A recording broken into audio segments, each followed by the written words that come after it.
in relevance to the de-addiction thing, what makes it successful, one of the very very important factor is which we are going to discuss now. ਅਸੀਂ ਸਵੇਰ ਵੇਲੇ ਜਿੰਨਾ ਮਰਜ਼ੀ ਸਾਫ਼ ਚਿੱਟੇ ਰੰਗ ਦੇ ਕੱਪੜੇ ਪਾ ਲਈਏ, ਸ਼ਾਮ ਹੁੰਦਿਆਂ ਹੁੰਦਿਆਂ ਸਾਡੇ ਕੱਪੜੇ ਮੈਲੇ ਹੋ ਜਾਂਦੇ ਆ। It needs washing. ਤਨ 'ਤੇ ਵੀ ਮੈਲ ਲੱਗਦੀ ਹੈ ਅਤੇ ਕੱਪੜਿਆਂ 'ਤੇ ਵੀ ਮੈਲ ਲੱਗਦੀ ਹੈ ਬਾਈ ਈਵਨਿੰਗ। ਸੇਮ ਵੇ ਜਿੰਨਾ ਮਰਜ਼ੀ ਤੁਸੀਂ ਕੋਸ਼ਿਸ਼ ਕਰੋ, ਸਾਰਾ ਦਿਨ ਜੋ ਸਾਡੀਆਂ ਐਕਟੀਵਿਟੀਜ਼ ਹੁੰਦੀਆਂ, ਕਿਤੇ ਨਾ ਕਿਤੇ ਅਸੀਂ ਕਿਸੇ ਨਾਲ ਕੁਝ ਗਲਤ ਬੋਲ ਲੈਂਦੇ ਹਾਂ, ਕੁਝ ਝੂਠ ਬੋਲ ਲੈਂਦੇ ਹਾਂ, ਕੋਈ ਗਲਤ ਕੰਮ ਕਰ ਲੈਂਦੇ ਹਾਂ। ਇਹਨਾਂ ਸਾਰੀਆਂ ਚੀਜ਼ਾਂ ਦੇ ਨਾਲ ਸਾਡਾ ਮਨ ਜਿਹੜਾ ਵੈ ਉਹ ਮੈਲਾ ਹੋ ਜਾਂਦਾ ਹੈ। ਔਰ ਉਹ ਜਿਹੜਾ ਮਨ ਮੈਲਾ ਹੁੰਦਾ ਹੈ, ਤਨ ਨੂੰ ਸਾਫ਼ ਕਰਨ ਦਾ ਤਾਂ ਤਰੀਕਾ ਹੈ ਕਿ ਅਸੀਂ ਨਹਾ ਲੈਂਦੇ ਹਾਂ, ਸਾਬਣ ਨਾਲ ਸਾਫ਼ ਹੋ ਜਾਂਦਾ ਹੈ। ਪਰ ਮਨ ਨੂੰ ਸਾਫ਼ ਕਰਨ ਦਾ ਕੀ ਤਰੀਕਾ ਹੈ, ਜਿਹੜਾ ਕਿ ਸਬਕੌਂਸ਼ੀਅਸਲੀ ਥਰੂ ਆਊਟ ਦਾ ਡੇ ਸਬਕੌਂਸ਼ੀਅਸ ਐਕਟੀਵਿਟੀਜ਼ ਜਾਂ ਕੌਂਸ਼ੀਅਸ ਐਕਟੀਵਿਟੀਜ਼ ਨਾਲ ਜਿਹੜਾ ਮੈਲਾ ਹੁੰਦਾ ਹੈ, ਉਹਨੂੰ ਸਾਫ਼ ਕਰਨ ਦਾ ਇੱਕ ਤਰੀਕਾ ਹੁੰਦਾ ਹੈ ਸੰਗਤ, ਚੰਗੀ ਸੰਗਤ। So how this is important is, ਇੱਕ ਸੱਚੀ ਘਟਨਾ ਹੈ ਕਿ ਰੋਮ ਦੇ ਵਿੱਚ ਇੱਕ ਪੇਂਟਰ ਸੀ। ਇੱਕ ਦਿਨ ਉਹਨੂੰ ਇੱਕ ਸਨਕ ਆਈ ਕਿ ਮੈਂ ਇੱਕ ਇਹੋ ਜਿਹੀ ਪੇਂਟਿੰਗ ਬਣਾਵਾਂ, ਇੱਕ ਐਸੇ ਬੱਚੇ ਦੀ ਪੇਂਟਿੰਗ ਬਣਾਉਣਾ ਚਾਹੁੰਦਾ ਸੀ ਕਿ ਜਿਹਨੂੰ ਦੇਖ ਕੇ ਕੋਈ ਇੱਕਦਮ ਉਹਦੇ 'ਤੇ ਮੋਹਿਤ ਹੋ ਜਾਏ ਅਤੇ ਇਸ ਤਰ੍ਹਾਂ ਲੱਗੇ ਕਿ ਜਿਸ ਤਰ੍ਹਾਂ ਪਰਮਾਤਮਾ ਦੇ ਦਰਸ਼ਨ ਕਰ ਰਿਹਾ। ਬੜੀ ਉਹਨੇ ਸਰਚ ਕੀਤੀ, ਕਾਫੀ ਸਾਲ ਉਹ ਘੁੰਮਦਾ ਫਿਰਦਾ ਰਿਹਾ, ਪਰ ਉਹਨੂੰ ਕੋਈ ਵੀ ਐਸਾ ਨਹੀਂ ਮਿਲਿਆ ਜਿਹਦਾ ਕਿ ਉਹਨੂੰ ਲੱਗੇ ਕਿ ਉਹ ਚਿੱਤਰ ਬਣਾਏ ਕਿ ਉਹਨੂੰ ਦੇਖ ਕੇ ਹੀ ਲੱਗੇ ਕਿ ਪਰਮਾਤਮਾ ਨੂੰ ਪਾ ਲਿਆ। ਅਲਟੀਮੇਟਲੀ ਕੁਝ ਸਾਲਾਂ ਬਾਅਦ ਉਹਨੂੰ ਇੱਕ 6th ਸਟੈਂਡਰਡ ਦਾ ਇੱਕ ਇਹੋ ਜਿਹਾ ਬੱਚਾ ਇੱਕ ਸਕੂਲ 'ਚ ਮਿਲਿਆ, ਜਿਹਨੂੰ ਦੇਖ ਕੇ ਉਹਨੂੰ ਲੱਗਾ ਕਿ ਹਾਂ ਇਹ ਭਗਵਾਨ ਦਾ ਰੂਪ ਹੈ। ਜਦੋਂ ਉਹਨੇ ਉਹਦਾ ਚਿੱਤਰ ਬਣਾਇਆ, ਉਸ ਤੋਂ ਬਾਅਦ ਉਹਦੀਆਂ ਲੱਖਾਂ ਹੀ ਕਾਪੀਆਂ ਉਸ ਚਿੱਤਰ ਦੀਆਂ ਵਿਕੀਆਂ। ਬਹੁਤ ਸਾਲ ਨਿਕਲ ਗਏ, ਇੰਨੇ ਸਾਲ ਨਿਕਲ ਗਏ ਕਿ ਬਜ਼ੁਰਗ ਹੋ ਗਿਆ। ਫਿਰ ਪੇਂਟਰ ਜਿਹੜੇ ਹੁੰਦੇ ਨੇ, ਆਰਟਿਸਟਿਕ ਬੰਦੇ ਹੁੰਦੇ, ਥੋੜ੍ਹੇ ਸਨਕੀ ਹੁੰਦੇ, ਇੱਕ ਦਿਨ ਦਿਮਾਗ ਦੇ ਵਿੱਚ ਫਿਰ ਸਨਕ ਆਈ ਕਿ ਮੈਂ ਜਦੋਂ ਜਵਾਨੀ 'ਚ ਸੀ ਇਹੋ ਜਿਹਾ ਇੱਕ ਚਿੱਤਰ ਬਣਾਇਆ ਸੀ ਜਿਹਨੂੰ ਦੇਖ ਕੇ ਸਾਰੇ ਮੰਤਰਮੁਗਧ ਹੋ ਗਏ ਸੀ। ਹੁਣ ਮੈਂ ਕੋਈ ਐਸਾ ਚਿੱਤਰ ਬਣਾਉਣਾ ਚਾਹੁੰਦਾ ਵਾਂ ਜਿਹਨੂੰ ਦੇਖਦਿਆਂ ਹੀ ਇੱਕਦਮ ਘ੍ਰਿਣਾ ਮਨ ਦੇ ਵਿੱਚ ਆ ਜਾਏ, ਹੇਟਰੇਡ ਮਨ ਦੇ ਵਿੱਚ ਆ ਜਾਏ।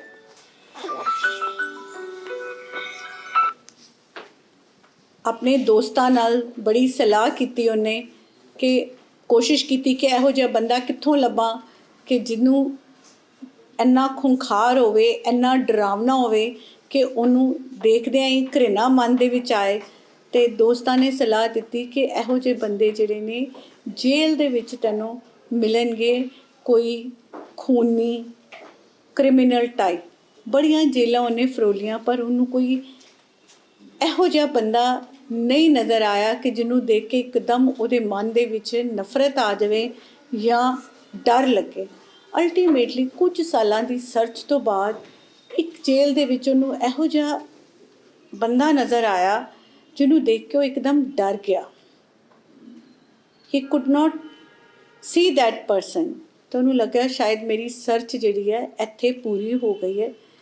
Then with the permission of the authorities, ਕਿਉਂਕਿ ਉਹ ਇੰਨਾ ਕੁ ਲੈਵਲ ਦਾ ਕ੍ਰਿਮੀਨਲ ਬੰਦਾ ਸੀ ਕਿ ਉਹਨੂੰ ਆਮ ਬੰਦੇ ਨੂੰ ਮਿਲਣ ਦੀ ਇਜਾਜ਼ਤ ਵੀ ਨਹੀਂ ਸੀ। ਉਸ ਬੰਦੇ ਤੱਕ ਉਹਨੂੰ ਮੈਸੇਜ ਪਹੁੰਚਾਇਆ ਗਿਆ ਕਿ ਕੋਈ ਤੈਨੂੰ ਮਿਲਣਾ ਚਾਹੁੰਦਾ ਹੈ। ਐਂਡ ਵਿਦ ਡਿਊ ਪਰਮਿਸ਼ਨ ਜਦੋਂ ਉਹ ਚਿੱਤਰਕਾਰ ਉਹਨੂੰ ਮਿਲਿਆ ਅਤੇ ਉਹਨੇ ਉਹਨੂੰ ਆਪਣਾ ਮਨੋਰਥ ਦੱਸਿਆ ਕਿ ਮੈਂ ਇਸ ਤਰ੍ਹਾਂ ਇੱਕ ਚਿੱਤਰ ਬਣਾਉਣਾ ਚਾਹੁੰਦਾ। ਜਦੋਂ ਉਹਨੇ ਇਹ ਗੱਲ ਸੁਣੀ ਅਤੇ ਉਹ ਬੰਦਾ ਜਿਹੜਾ ਸੀ ਭੁੱਬਾਂ ਮਾਰ ਮਾਰ ਕੇ ਰੋਣ ਲੱਗ ਪਿਆ। ਜਦੋਂ ਚਿੱਤਰਕਾਰ ਨੇ ਉਹਨੂੰ ਪੁੱਛਿਆ ਕਿ ਤੇਰੇ ਰੋਣ ਦਾ ਕੀ ਕਾਰਨ ਹੈ, ਅਤੇ ਉਹਨੇ ਜਵਾਬ ਦਿੱਤਾ ਕਿ ਜਿਸ ਬੱਚੇ ਦਾ ਤੁਸੀਂ ਚਿੱਤਰ ਬਣਾਇਆ ਸੀਗਾ ਇੰਨੇ ਸਾਲ ਪਹਿਲਾਂ, ਉਹ ਬੱਚਾ ਮੈਂ ਹੀ ਹਾਂ। ਉਹ ਚਿੱਤਰਕਾਰ ਬੜਾ ਹੈਰਾਨ ਹੋਇਆ ਕਿ ਇੱਕ ਇੰਨੇ ਸੁੰਦਰ ਰੂਪ ਤੋਂ ਇੰਨੇ ਕਰੂਪ ਰੂਪ ਦੀ ਟਰਾਂਸਫਾਰਮੇਸ਼ਨ ਦੇ ਪਿੱਛੇ ਕੀ ਕਾਰਨ ਹੈ। ਅਤੇ ਜਦੋਂ ਉਹਨੇ ਉਹਨੂੰ ਪੁੱਛਿਆ ਕਿ ਤੈਨੂੰ ਦੇਖ ਕੇ ਤੇ ਇਸ ਤਰ੍ਹਾਂ ਲੱਗਦਾ ਸੀ ਕਿ ਪਰਮਾਤਮਾ ਦੀ ਝਲਕ ਮਿਲਦੀ ਹੈ, ਅਤੇ ਤੇਰਾ ਇਹ ਰੂਪ ਕਿਸ ਤਰ੍ਹਾਂ ਹੋਇਆ, ਅਤੇ ਉਹਨੇ ਸਿਰਫ ਇੱਕ ਲਫ਼ਜ਼ ਦੇ ਵਿੱਚ ਜਵਾਬ ਦਿੱਤਾ, ਸੰਗਤ। ਕਿ ਮੈਂ ਗਲਤ ਲੋਕਾਂ ਦੀ ਸੰਗਤ 'ਚ ਪੈ ਗਿਆ, ਚੋਰਾਂ ਡਾਕੂਆਂ ਦੀ ਸੰਗਤ 'ਚ ਪੈ ਗਿਆ, ਜਿਸ ਤੋਂ ਬਾਅਦ ਮੈਂ ਇੱਕ ਤੋਂ ਬਾਅਦ ਇੱਕ ਗਲਤੀ ਅਤੇ ਇੱਕ ਤੋਂ ਬਾਅਦ ਇੱਕ ਗੁਨਾਹ ਕਰਦਾ ਗਿਆ, ਅਤੇ ਅੱਜ ਮੇਰੀ ਇਹ ਹਾਲਾਤ ਹੈ।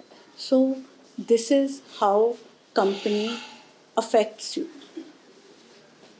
ਸੋ ਕੰਪਨੀ ਜਿਹੜੀ ਹੁੰਦੀ ਹੈ, ਸੰਗਤ ਜਿਹੜੀ ਹੁੰਦੀ ਹੈ, ਉਹ ਇੱਕ ਕਿਲ੍ਹੇ ਵਾਂਗ ਹੁੰਦੀ ਹੈ ਕਿ ਜੇ ਤੇ ਉਹ ਚੰਗਿਆਈ ਦਾ ਕਿਲ੍ਹਾ ਹੈ ਅਤੇ ਉਹਦੇ ਵਿੱਚੋਂ ਜਿਹੜੀ ਹੈ ਬੁਰਾਈ ਅੰਦਰ ਨਹੀਂ ਜਾ ਸਕਦੀ, ਅਤੇ ਜੇ ਉਹ ਬੁਰਾਈ ਦਾ ਕਿਲ੍ਹਾ ਬਣ ਜਾਂਦੀ ਹੈ ਅਤੇ ਕਿਸੇ ਤਰ੍ਹਾਂ ਦੀ ਚੰਗਿਆਈ ਉਹਦੇ ਅੰਦਰ ਨਹੀਂ ਜਾ ਸਕਦੀ। ਸੋ ਆਲਵੇਜ਼ ਬੀਵੇਅਰ ਆਫ ਯੂਰ ਕੰਪਨੀ, ਕਿ ਤੁਸੀਂ ਕਿਸ ਤਰ੍ਹਾਂ ਦੇ ਲੋਕਾਂ ਦੀ ਸੰਗਤ ਕਰਦੇ ਹੋ, ਕਿਉਂਕਿ ਜਿਹੋ ਜਿਹੇ ਲੋਕਾਂ ਦੀ ਤੁਸੀਂ ਸੰਗਤ ਕਰੋਗੇ ਅਲਟੀਮੇਟਲੀ ਤੁਸੀਂ ਉਸੇ ਤਰ੍ਹਾਂ ਦੇ ਬਣ ਜਾਓਗੇ।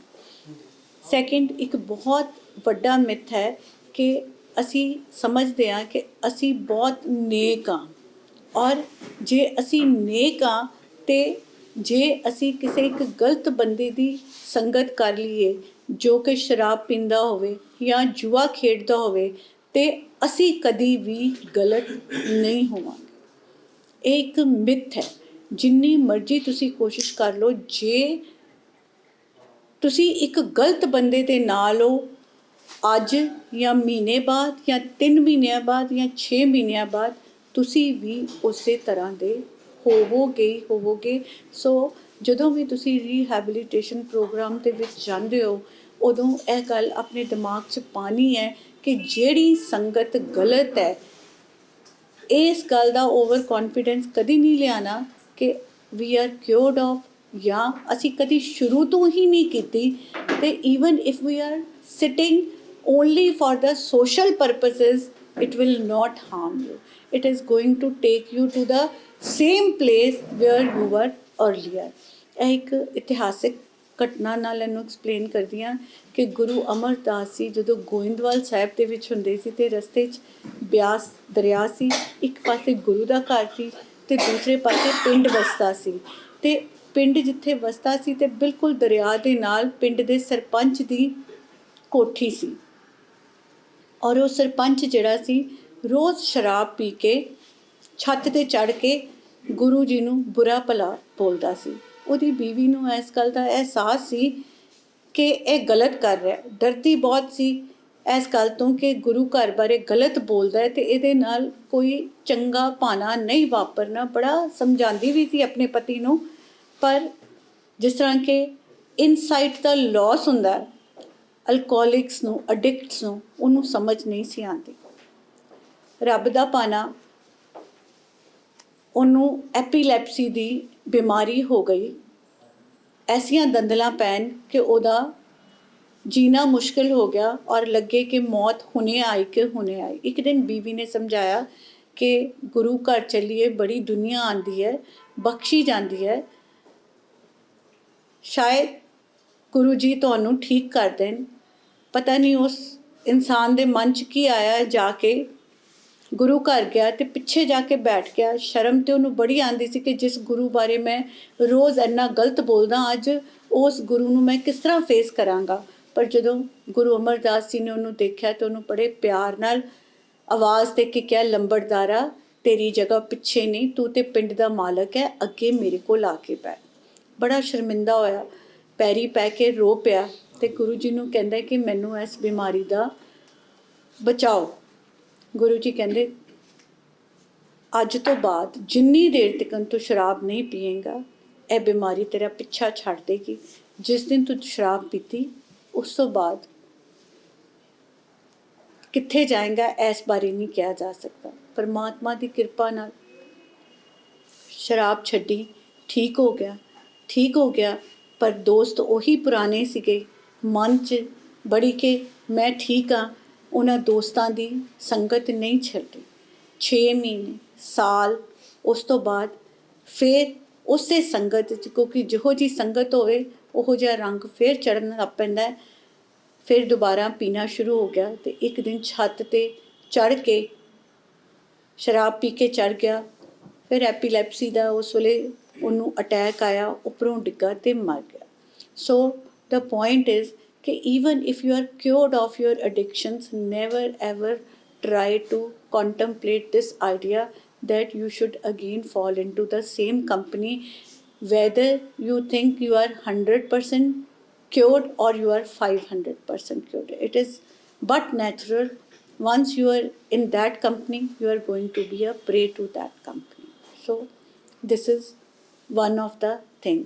Third is, we say, ਅਸੀਂ ਕਈ ਲੋਕ ਬਹੁਤ ਆਪਣੇ ਆਪ ਦੇ ਵਿੱਚ ਇਸ ਗੱਲ ਦਾ ਮਾਣ ਰੱਖਦੇ ਹਾਂ ਕਿ ਜੇ ਅਸੀਂ ਠੀਕ ਹਾਂ, ਠੀਕ not only in a sense of ਕਿ ਅਸੀਂ ਅਡਿਕਟ ਨਹੀਂ ਹਾਂ, otherwise also if we are good human being and we want to segregate ourselves from others, from a good company in a way, ਤਦ ਵੀ ਸਾਡੇ ਦੇ ਉੱਤੇ ਜਿਹੜੀ ਹੈ ਉਹ ਮੈਲ ਚੜ੍ਹਨੀ ਸ਼ੁਰੂ ਹੋ ਜਾਂਦੀ ਹੈ, ਹੰਕਾਰ ਸਾਡੇ ਅੰਦਰ ਆ ਜਾਂਦਾ ਹੈ, and it is very easy that we can again fall prey to those ill habits. ਜਦੋਂ ਅਸੀਂ cured off ਹੋ ਜਾਂਦੇ ਹਾਂ ਐਂਡ ਜਦੋਂ ਅਸੀਂ ਇਹ ਕਾਉਂਸਲਿੰਗ ਦੇ ਰੀਹੈਬਲੀਟੇਸ਼ਨ ਦੇ ਲੈਸਨਸ ਜਾਂ ਮੀਟਿੰਗਸ ਜਿਹੜੀਆਂ ਅਸੀਂ ਅੱਜ ਤੁਸੀਂ ਸਾਰੇ ਅਟੈਂਡ ਕਰ ਰਹੇ ਹੋ, ਇਹਨਾਂ ਨੂੰ ਅਸੀਂ ਮਿਸ ਦਿੰਦੇ ਹਾਂ that we do not need it, then what happens? ਤੁਹਾਡੇ ਅੰਦਰ ਇੱਕ ਲੈਕ ਆਫ ਮੋਟੀਵੇਸ਼ਨ ਆ ਜਾਂਦੀ ਹੈ ਜਿਹੜੀ ਕਿ ਤੁਹਾਨੂੰ ਫਿਰ ਦੁਬਾਰਾ ਗਲਤ ਪਾਸੇ ਲਿਜਾ ਸਕਦੀ ਹੈ। ਸੈਕਿੰਡਲੀ, ਜਦੋਂ ਅਸੀਂ ਕਾਉਂਸਲਿੰਗ 'ਚ ਆਉਂਦੇ ਹਾਂ, ਸਾਨੂੰ ਕੋਈ ਨਾ ਕੋਈ ਨਵੀਂ ਗੱਲ ਸੁਣਨ ਨੂੰ ਮਿਲਦੀ ਹੈ ਜਿਹੜੀ ਕਿ ਸਾਡੀ ਲਾਈਫ ਨੂੰ ਇੱਕ ਅੱਪਰ ਲੈਵਲ 'ਤੇ ਲਿਜਾਣ ਲਈ ਬੜੀ ਸਹਾਇਕ ਹੁੰਦੀ ਹੈ। Again I explain it with this story.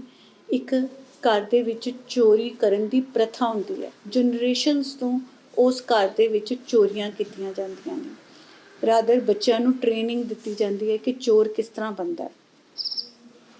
So in that very house ਇੱਕ ਜਨਰੇਸ਼ਨ, ਇੱਕ ਬਾਪ ਦਾ ਬੱਚਾ ਇਹੋ ਜਿਹਾ ਪੈਦਾ ਹੁੰਦਾ ਹੈ ਜਿਹੜਾ ਕਹਿੰਦਾ ਕਿ ਮੈਂ ਚੋਰੀ ਨਹੀਂ ਕਰਨੀ। ਅੱਗੋਂ ਉਹਦਾ ਬੱਚਾ ਪੈਦਾ ਹੁੰਦਾ 7, 8, 10 ਸਾਲਾਂ ਦਾ, ਜਦੋਂ ਉਹ ਦੇਖਦਾ ਕਿ ਮੇਰਾ ਦਾਦਾ ਜਿਹੜਾ ਹੈ ਉਹ ਰਾਤੀ ਘਰੋਂ ਨਿਕਲਦਾ ਅਤੇ ਮੇਰਾ ਪਿਓ ਜਿਹੜਾ ਹੈ ਉਹ ਸਵੇਰੇ ਘਰੋਂ ਨਿਕਲਦਾ। ਅਤੇ ਜਦੋਂ ਇੱਕ ਦਿਨ ਉਹਦਾ ਆਪਣਾ ਬਾਪ ਸਵੇਰੇ ਘਰੋਂ ਕੰਮ 'ਤੇ ਜਾਂਦਾ ਹੈ ਅਤੇ ਉਹ ਆਪਣੇ ਦਾਦੇ ਨੂੰ ਕਹਿੰਦਾ ਹੈ ਕਿ ਦਾਦਾ ਜੀ ਤੁਸੀਂ ਮੈਨੂੰ ਕੋਈ ਸਿਕਸ਼ਾ ਦਿਓ। ਅਤੇ ਦਾਦਾ ਉਹਨੂੰ ਕਹਿੰਦਾ ਕਿ ਮੈਂ ਤੈਨੂੰ ਉਹ ਸਿਕਸ਼ਾ ਦੇਣਾ ਜਿਹੜਾ ਤੇਰੇ ਪਿਓ ਨੇ ਮੇਰੇ ਕੋਲੋਂ ਲੈਣੀ ਸਹੀ ਨਹੀਂ ਸਮਝੀ। ਕਹਿੰਦਾ ਇੱਕ ਤਾਂ ਸਾਡੇ ਘਰ ਦੇ ਵਿੱਚ ਚੋਰੀ ਕਰਨ ਦੀ ਜਨਰੇਸ਼ਨਸ ਤੋਂ ਜਿਹੜੀ ਹੈ ਸਾਡੀ ਹੈਰੀਟੇਜ ਹੈਗੀ ਹੈ, ਔਰ ਇਹਨੂੰ ਕਰਨ ਲਈ 3 ਗੱਲਾਂ ਦਾ ਧਿਆਨ ਰੱਖਣਾ ਹੈ। ਇੱਕ ਤਾਂ ਦਿਨੇ ਸੌਣਾ ਅਤੇ ਰਾਤੀ ਜਾਗਣਾ ਹੈ।